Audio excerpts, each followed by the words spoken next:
morning, my name is Matt Sullivan. I'm the Director of Planning and Development, joining you for what is now the January Coffee and Connections. A Happy New Year to everybody out there in the town of Wolfeboro.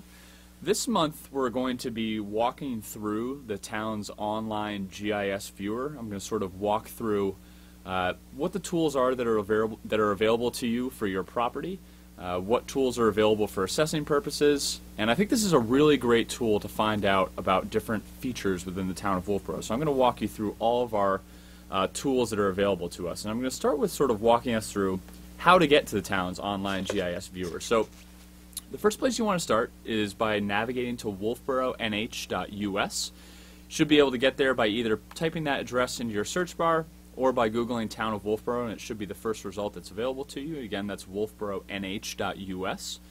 Once you're there, you're going to be looking at this page that we're at right here. We have our sort of updates over here on the right-hand side, and then on the left-hand side we have a list of tiled tools that are available to folks who are using our website. Now, what we're going to be using today is up in the upper right-hand corner here is this online tax GIS maps. This is our online GIS viewer, which is also a tax assessment feature as well. So let's go ahead and click on that. Once you click on that, it should open a new tab. So the Town of Wolfeboro page should still be open in your browser, but you'll have this new tab, and this is the GIS viewer. There are a lot of features available to us here, but I'm going to start by moving to the left-hand side of the screen, right below the Town of Wolfeboro logo, where it says Contact. So there are three primary options here. There's a search feature, an abutter feature, and a layers feature. I'm going to start by just doing a property search to show you how that works, and I'll also talk a little bit about what sorts of searches are available to us. So what we're going to do here is we're actually going to start. There are three options. There's a parcel number, there's an owner option or an address option. So parcel number is probably going to be the most challenging unless you happen to know the parcel that you're looking for. This is kind of tricky to use. I'm going to actually start with one that I know off the top of my head, and that's 190. We use three identifiers, so 190-020. And you'll see that as I do this, we actually get options that are sort of live popping up on the left-hand side there. It turns out when I type in this option, only one property comes up, and that's Pine Hill Road Storage, just as an example here. So you have a result, but obviously the map hasn't changed on the right-hand side. So if I want to look at this property, I can do one of a few things. But the easiest way to do this is actually just go ahead and click on it, and you'll see that my map zooms immediately to this property. And a couple things happen. We zoom to the property. We are presented with an aerial view of the property without any imagery, what we call sort of a photo view. It's really just a view of the buildings that are on the property. And also I get this nice pop-up window that typically will feature a photo of the property. In this case, we're looking at commercial property, so there are no photos available. But that's usually what will pop up here, and we'll look at one of those in just a few seconds here. But additionally, we have lots of information available to us in this little pop-up. We have a few building photos. So if I click on those building photos, you'll see we actually get images of the buildings on the property. These are images taken as part of our assessing process. And there are 4 of them available in this case. So you can click on those, and your window should stay open as you cycle through this information. Additionally, you'll see that we have property cards available to us, and this is where you're really going to find the bulk of the information about a property. So as you click on this property card, it'll open a separate window, and if we give it just a second here, hopefully we'll pop up our property card, but I'm just going to go back here real quick. If the property cards don't load quickly, there's also an assessment tab here. And in this assessment tab, you're going to get a lot of the same information that's going to be in the tax card. So you're going to get what the property address is, what the owner name is, if there's a co-owner, the owner's address and contact information, the parcel number, again, so parcel ID. This is a lot of technical information that the planning and assessing office uses. How many cards are associated with the property, the land use designation for assessing purposes, how large the acreage is of the property. One thing I would point out, and we'll get to this in a few minutes, the zoning information that's reflected on property tax cards tends to not be accurate. This tends to be sort of historic information and hasn't been updated, so I'll talk to you in just a few minutes about how to get the updated zoning information. But we do have that land use data presented there. how many bedrooms, bathrooms, what year the property was built. Again, because we're not looking at a residential structure here, we don't have this information available to us. What the most recent date of sale was, what the associated deed reference is to the Carroll County Registry of Deeds, the prior owner of the property, and the value of the property, which is what a lot of folks will be interested in seeing. And again, this mirrors really well with the real tax card, and that's what I had clicked on a few minutes ago. This is the real tax card. A little challenging to see here, obviously, but you have the ability to print from this window as it's shown here. You can just go to your print option right up on the right-hand corner there. But this has all the same information that we just saw in the assessing card, with also some details about what assessing changes have happened, which are presented right here in the middle. So that's the tax card. And again, the idea being here that you can access these tax cards right through our GIS viewer. So I've looked at one property, but let's say that in this case I actually want to look at an abutting property. I'm actually interested in this actually 19022, not the 19020 that's highlighted. So I actually have this identify tool up in the upper right hand corner there. I can click on that identify tool and you'll see it gets a yellow highlight, and I can click on another property and you'll see that I get the same pop-up that you saw just a few minutes ago. In this case, because this is a residential structure, we actually get a nice picture right away. But same options are available to us here. We can click on the property card. The assessment information is available to us. And again, same feature. We get the tax card pop up if we click on that property card, and you can print right from there. And again, that identify tool is probably the most commonly used tool on our GIS viewer. We use it a lot in our planning office just to get information about properties that are abutting a specific project, or just to get information about general properties across town. So we started off in this search tool. I'm just going to show you the other ways you can search. In this case, you can, for example, we can search for the town of Wolfeboro, and what I would call this an ownership search, and you'll see that once I do that, all of the properties associated with the town of Wolfeboro pop up. And these are all owner, this is all by owner, so you can see that we own about 80 properties, I believe, across the town, many of which have no buildings on them, so they don't have a picture associated with them. But this is a really nice way to look at owner information. We can also search for, say, Brewster Academy, and you'll see that we get all the parcels associated with Brewster Academy. They pop up, and we can zoom to them just by clicking on them. In this case, this is the larger Brewster parcel, but you can see that when we look at our map, it's also showing blue pins for the other results that we have in this sidebar here. Those are also Brewster Academy-owned properties. Now, let's go back on the search tool. We also can search by address, of course, so let's put in an address here. We'll do 84 South Main. And we get a couple results. We get 84 South Main Street. We also get 184 South Main Street and 384 South Main Street. In this case, I'm interested in 84 South Main Street, which is the town hall. I click on it. I get a nice picture. I zoom to the parcel, and I get a really nice view of town hall. This is actually an older picture before town hall was renovated, so hopefully we can get that updated at some point. I'm going to show you a few other tools now beyond just the search tool, which we've covered. So when you're looking at a parcel, in this example we're looking at town hall, we can do a whole lot of things that may be useful to you as a property owner. Let's say, for example, that I actually want to see what this building looks like from above, so I'm not really happy with just seeing this general outline. I'm actually going to go up to these four tiles right here, what's called Switch Base Map / Streets. I'm going to click on that, and I get a drop-down.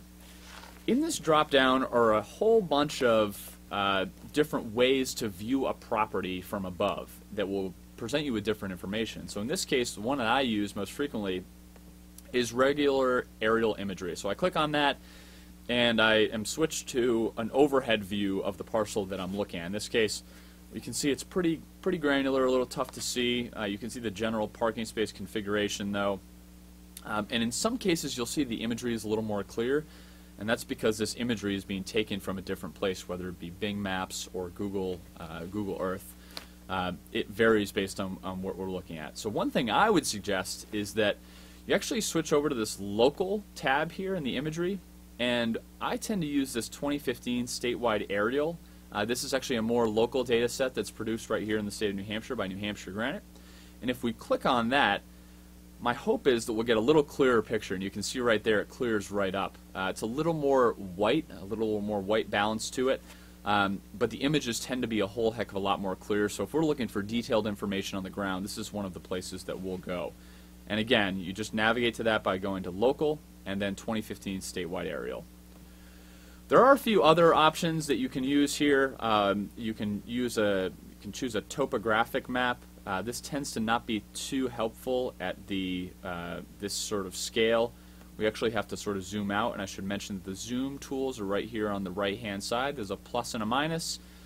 Zooming out, you want to use this minus, and you'll see that the topo map really isn't too helpful in the town of Wolfeboro because they're using really big contours for every 100 feet. So that's not one that's too helpful to us. But if we switch over to others, these are other maps that might be useful. You have Google Maps, Google Satellite, Google Hybrid, Google Terrain. Lots of options here. One that's sort of interesting to look at is this OpenStreetMap. Shows features like Cape Park down here, also the Brewster Field. You can see Foss Field is shown here, the Wolfeboro Rail Trail.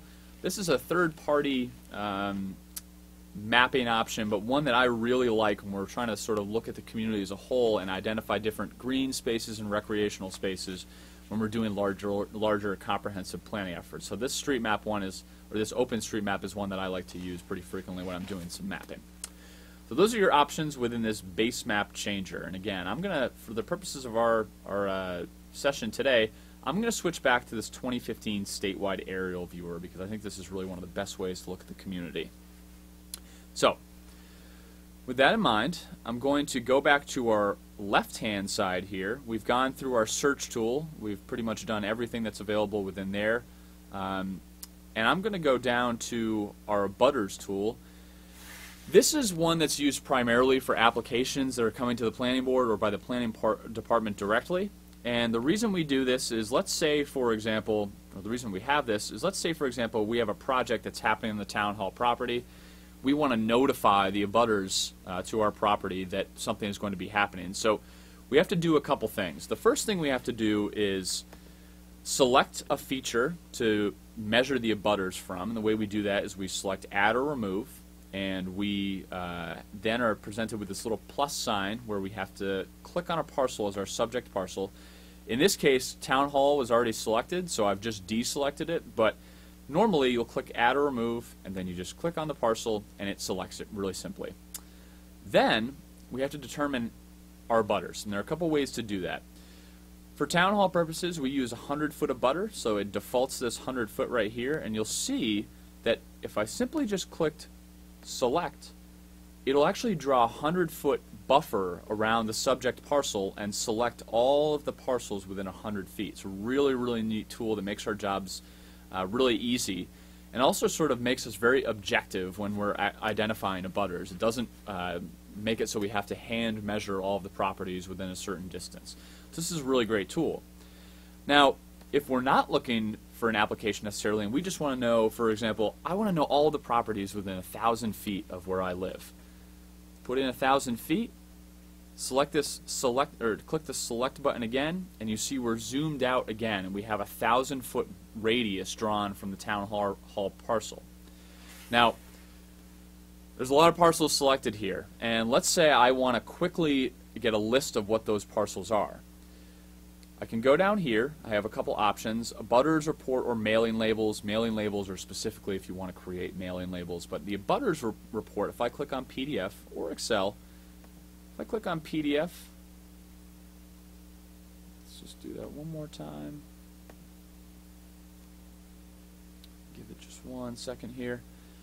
You'll see I get a 1,000-foot abutters list report for the subject parcel, which is 84 South Main Street with this mailing address.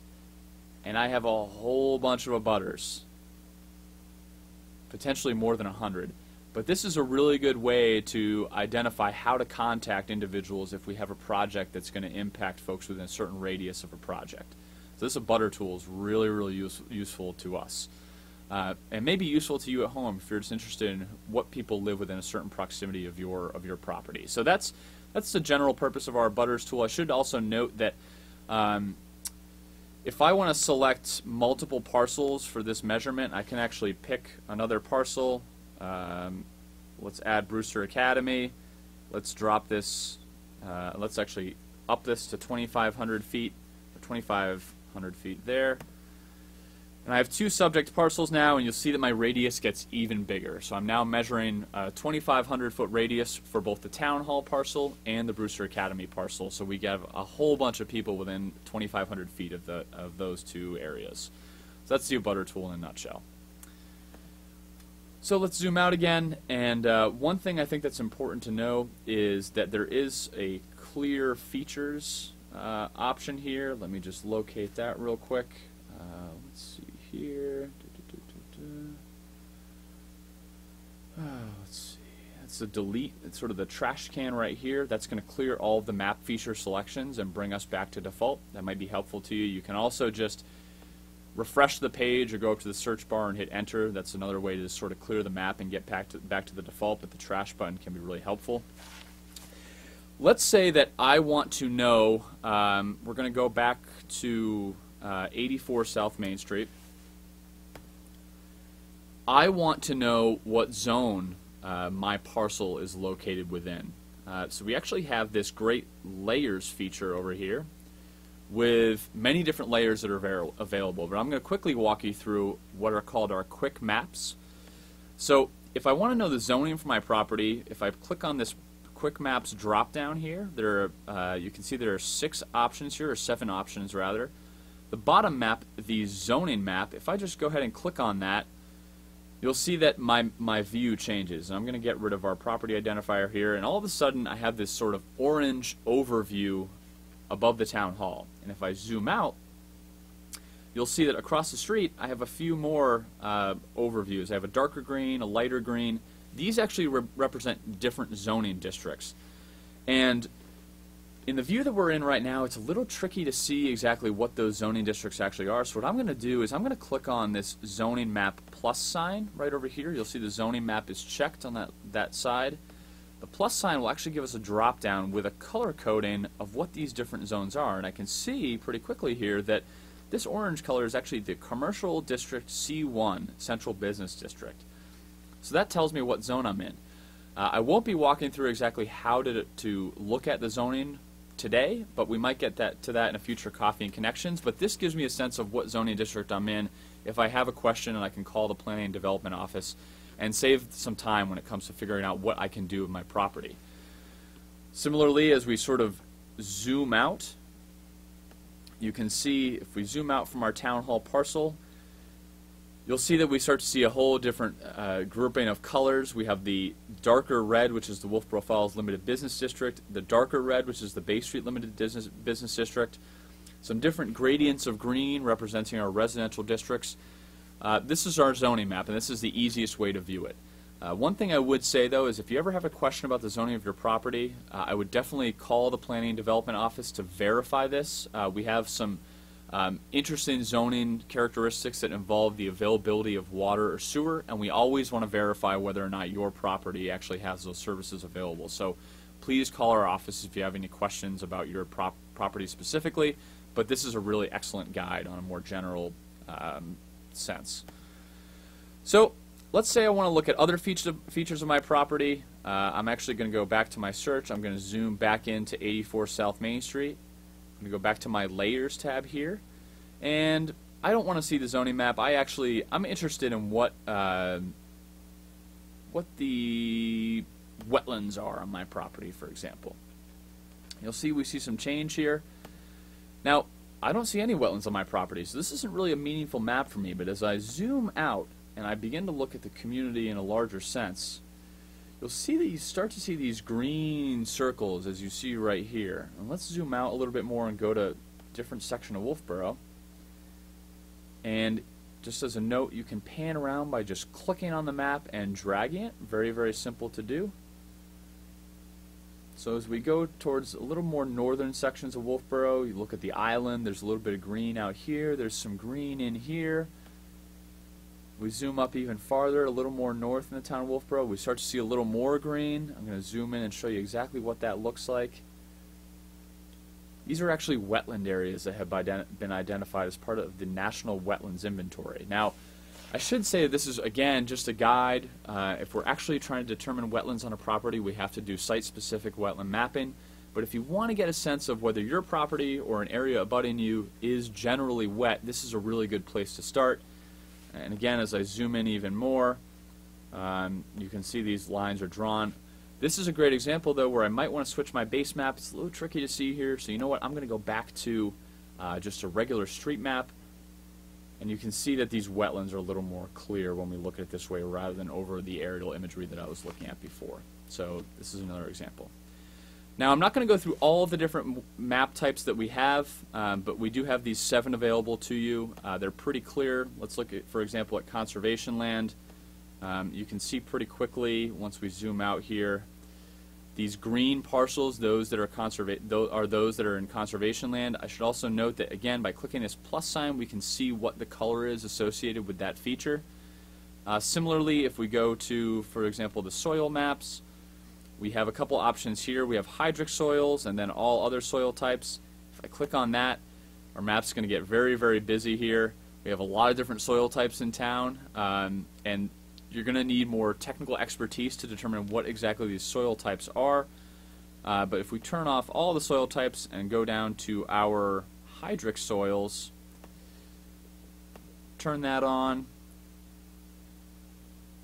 we'll start to see we have some hydric soils. These are generally associated with wetlands, but not necessarily. But it'll give you a sense if the soils on your property might be suitable for development or not. Just another feature that's available to you. Generally, those are the features within our sort of theme-based mapping over here on the left-hand side, the Layers tool. This will give you a whole lot of information about your property or the town as a whole. Really excellent for looking at suitability for development or resource protection efforts. This is a really great tool for doing that. Now, I'm going to just quickly go through some of the tools on the right-hand side here to sort of wrap up today. And I'm going to find a subject parcel to look at. And I'm actually going to hit our trash key here to clear all the graphics, and I'm also going to reload the page so that we get a fresh view here. So what I'm first going to do is I'm going to identify a target parcel. I'm going to go back to 84 South Main Street. And I'm going to just close our sidebar here and zoom out a little bit. And for going through this right-hand side of our bar, I'm going to do a couple exercises here. What I'm first going to do is I'm going to walk you through the measurement tool. And for the purposes of this exercise, what I'm going to do is I'm going to determine the distance between downtown, between the Smith River Bridge right here in downtown and Town Hall. What I'm going to do is I'm going to click my measure tool up here. I'm going to click that. There are a couple options available to me, and what I'm going to do is this, what looks like a ruler. This is our line measurement, and I'm measuring here in feet. I can measure in miles, kilometers. In Wolfeboro, feet tends to be the best measurement tool, but you could, if you're measuring a very long distance, use miles. So I'm going to start with my feet measurement. And when I do this, I'm going to be presented with that sort of target sign again, and I click to start my measurement. And I can actually click again if I want to do multiple segments. And I can see as I measure along the main street here, and I measure down, I get a couple measurements up in this right-hand corner here. First, I get the total length, and I also get the segment length. And you see I've drawn a little segment here. So what I'm going to do is I'm going to clear this. I'm actually going to remeasure. So I'm going to draw 2 segments, clicking each time. So our total distance between the sort of the middle of Town Hall and down in the Smith River Bridge is about 830 feet. I've done this in 2 segments, the most recent segment being 425 feet rather, and we can assume therefore that the other segment is about 410 feet in length. This is the best way to do linear measurement if I'm trying to identify how far I am from another house or a lake, something to that effect. This is a really good tool for that, but I'm going to go back and clear this measurement tool. I can also measure this other option here is an area measurement, and that can be handy if I want to measure, for example, the acreage of 84 South Main Street. I'm going to zoom in once more here. I'm going to move 84 South Main Street right to the middle of my screen. I'm actually going to click on the four corners here of this.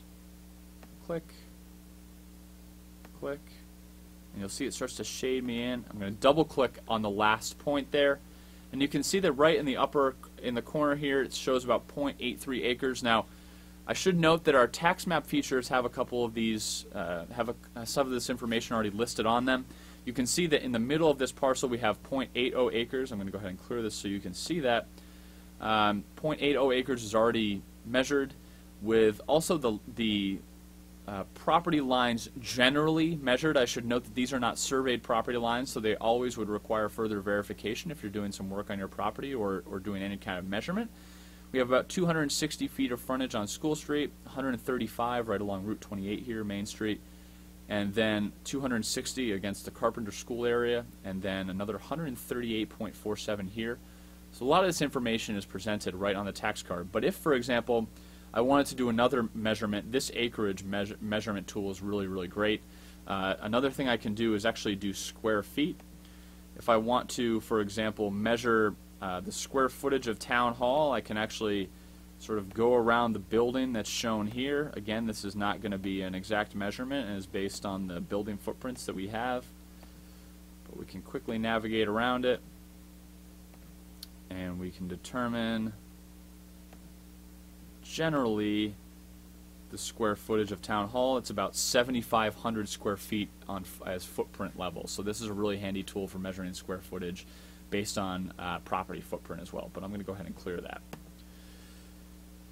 You also have the ability to actually draw on our maps. You can draw a whole bunch of different things. I'm not going to go through all these today. You can draw a rectangle, for example. You can draw a circle, an arrow, a polygon.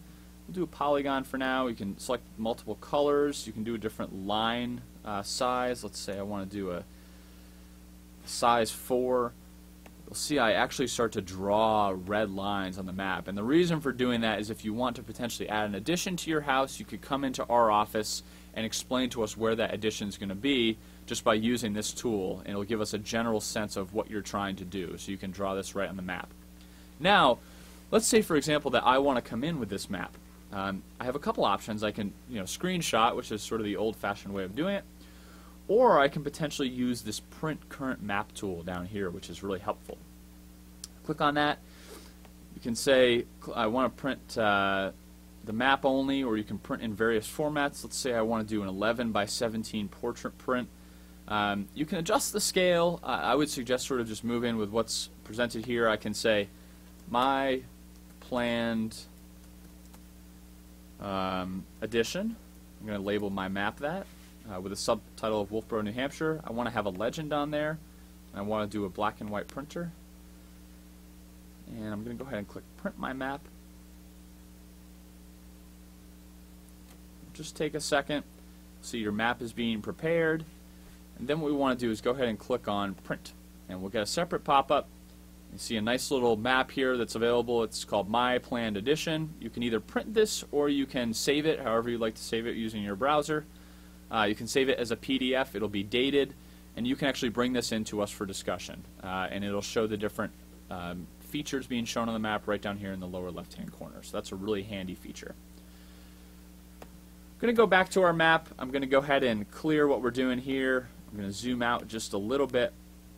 And I'm going to walk you through the last few tools. And I should note that from the plus sign down to really this pan tool right here, these are just ways to navigate the map, but generally everything can be done using click and drag or the plus and minus zoom in or zoom out. And I should note that if you have a mouse, you can simply use your mouse wheel to zoom in and out as well.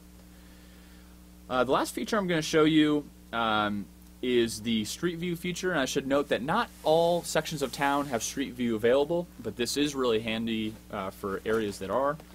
So if you click on this road, what looks like sort of a road traveling into the distance, you click on that. Once you move over the map, you're going to get a new tool, and that's sort of a pin drop tool. You can see it here in black. And what I do is I just click anywhere on the map, and it'll take a second, but it'll actually pop up the Google Street View for this location. And you can see that this is a more recent picture than our assessing data, so a little more helpful to us. And you can actually see that it's dated 2018, so this is a very, very recent picture. It has really the same features as normal Google Street View. You can move down the street. Do all of the normal tools. You can move down Union Street past El Centenario here. You can see we have a municipal electric department truck parked there. See all of the same features that you normally would. So this is a really handy tool if you just want to see a certain property within the town. You can also click, if available, Bing Street Side. So this is just an alternative view. And you can actually see here that as we go to Bing, we get an older picture. This is actually the town hall under construction. So you have a couple different options to you when you're looking at a property. And I would suggest using the one that seems to be the most recent. Or if you want to go back in time, you're certainly welcome to use this tool for that reason as well. You can make this full screen or a little bit larger. Sort of take up the full picture here. But really the same tools are available to you. But this is a really helpful feature. The last thing I'm going to show you is just remember that we have this available as well. We also have a Bing bird's eye view tool. Now I should note that there are very few sections in town that are available for bird's eye view. I'm going to actually see if we have downtown available to us, and we may not. Yeah, you can see that we don't, but you may just want to check and see if you have bird's eye view available in your area. It'll sort of give you a different perspective on a given property that gives you both a 2D and 3D view of what's going on in that certain section of town. So with all of that, if you have any questions about the GIS viewer, please feel free to call the Planning and Development Office. We're very regular users of this, so hopefully we should be able to guide you in the right direction. But we're always learning about new ways that we could actually improve this tool, and we have a really great consultant that we work with to do that. So please let us know if you'd like to see some functionality added to this. With that, thank you for joining me for the January Coffee and Connections. I'd also like to note that our friends at Wolfeboro Community TV will be posting this video on the YouTube channel, available through the town's website and through the Community TV website, so it's available at a later time. I'm Matt Sullivan, the Planning Director for the town of Wolfeboro here at Community TV, and we hope you have a happy New Year. Thank you very much.